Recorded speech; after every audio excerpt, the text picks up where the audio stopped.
iskuulkani laga furay magaalada Stockholm isla markaana ah kii afaraad oo ay maamulaan dad Soomaaliyeed ayaa waxa lagu magac daray Stockholm International Academy iyadoona uu yahay iskuulkani kii labaad oo magacani wata isla markaana laga hirgeliyo bartamaha magaalada Stockholm waxaana midkani oo laga furay xaafadda lagu magacaabo Lina Holman uu yahay mid lagu dhigan doono dugsiyada hoose dhexe haddaba iskuulkani oo aan markaasi wax ka weydiin doono maamulka sare ayaa waxa ay sharixi doonaan waxyaabaha ay ugu tala galeen ardada dhigan doonta inay ka helaan iskuulka iyadoona uu ka warbixin doono maamulaha guud ee labada iskuul isla markaana ku kala yaala bartamaha Stockholm waa Cali Axmed oo Cali Geedi ku magac dheer maraan weydiiyay furitaanka iskuulka iyo waxa ay u qaban doonaan ardada dhigan doonta ayuu iga jawaabay run ahaantii iskuulkan waxa weeye iskuul kii hore aan ka furnay meesha la yiraahdo Lunda oo Spangom Road ka ahayd mid la mid ah weeye marka waxaan kulay mustaqbalku noqon doona laba iskuul oo isku dhow marka labada iskuulna waxa weeye isla hal maamul ay yeelan doonaan ka Lunda laga furay macnaha xoga dib ayuu u dhacay dhismihii ayaan waqtigii loogu talagalay aan ku dhamaanin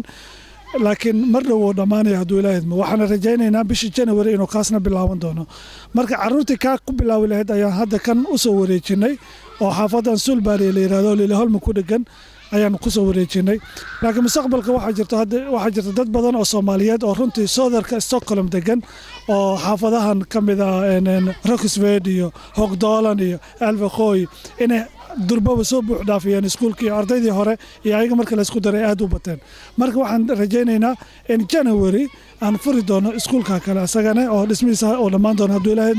iskuulkan aan ku reebi doono ardayda Southernka waaya Cali labada iskuul marka laga hadlo kulay adiga ayaa maamula ka ah qorshaha ugu tala gasheen waa aad ka hadashay laakiin hadii la kala qaado iskuulkani guud ahaan dadkii isqoray oo filayay in ardadoodu ay dhigtaan kii horeeto xafladda u sameeyeen miya kan loo soo wareejiyay mise arday cusub ayaa ugu tala gasheen kan inay muxuu ahayd ay dhigtaan ardaydii aan ugu tala galnay inay xagga ku bilaawaan ayaan halkaan u soo wareejinay sababtana waxay tahay sanad dugsiyeedkii ayaa bilaabanaya maanta ama usbuucan dhexdiisaba maadaama dhismihii una ka dhamaanin ayaan marka waxaan isla garanay inaan u soo wareejino ardaydaas aan soo qaadno halkaan keeno halkaan ay ku bilaawaan in hal termin halkaan ay ku dhigtaan 6 bilood kadibna aan bishii January aan halka u wareejinaya insha Allah rajaynayna waxaan runta ugu talagalnay waxbarashadan waxaan ku bixin doonaa Swedish luqadda Swedishka annaga xooga saari doona luqadda Englishka waxaan kale oo aan xooga saari doona asaasiyada islaamka macnaha in canugi laga dhiso xikmadda islaamka horta faa'iidada islaamka uu leeyahay in canuga asaga markuu yar yahay laga dhiso sidaa darteed ayaan waxaan u shaqaaleynay dad xirfad aqoon aad iyo aad zaid u leh tacliinta diinta islaamka sidaan hore u soo magacaabnayna waa runtii waan barbaarintii qaybna annaga ay naga imaanaysaa oo macnaha inaan ardayda ku barbaarino qaar waalidka ka imaanaysaa annaga qaybteena waxa kamid ah inaan raashinkii iyo ardayga xanaaneyntiisii iyo masquulihii sidii loo kala duwi lahaa inaan sameyn waxyaalaha ugu weyn oo faa'iido weyn aan sameyn waxa kamid ah run ahaantii meelaha ardayda dabaasha ay ku bartaan inta badan iskuulaadku waxay kireystaan qayb kamid ah qaybta kalena ayadoo dad ajaanib kale iska jiraan annaga waxaan go'aansanay inaan annaga meesha dhan aan xirano aan qofna soo galin marka xirana hata ardaydeena ma wada geenin waxaan geenaynaa gabdhaha kaliya maalintaas waxa macluumad gabaraha baraysa dabaasho sida loo dabaasho gymnastics sida loo ciyaaro markay soo dhameysato ayaan soo celinaynaa maalinta kale hadana wiilashan geenaynaa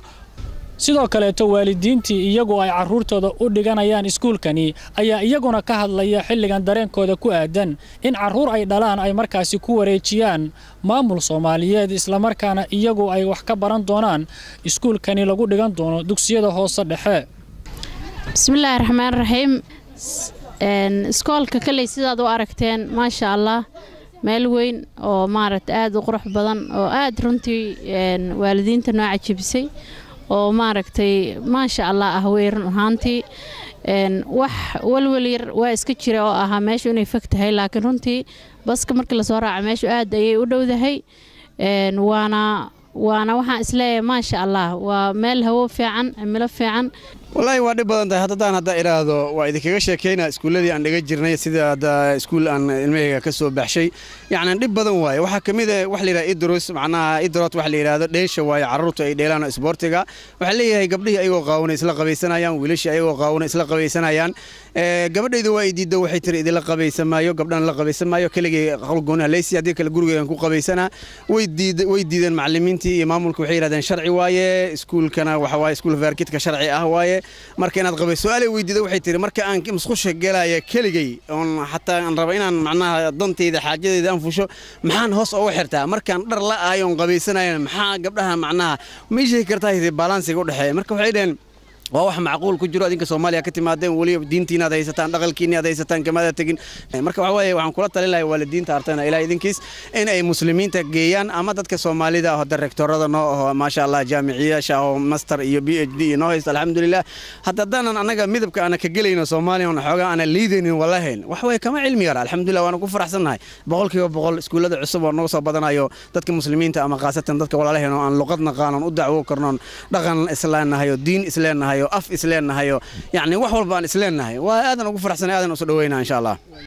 si kastaba ahaatee iskuuladani ay Soomaalida maamulaan ee laga hirgeliyo waddankani Sweden ayaa la dhihi karaa tilaabo horumarkeeda leh maadaama waddankani uu yahay waddan ay ku nool yihiin qaybaha kala duwan ee dadka ajnabiga iyadoona kaalintani ay ka galeen dadka Soomaaliyeed isla markaana ay ku furayaan goobaha waxbarashada ay tahay mid ay si weyn u soo dhaweeyeen qaybaha bulshada Soomaaliyeed ee iyagu deganaanshaha ka haysta ama dhalashada waddankani Bashiir Salaad TV caalamiga Somali Channel Stockholm Sweden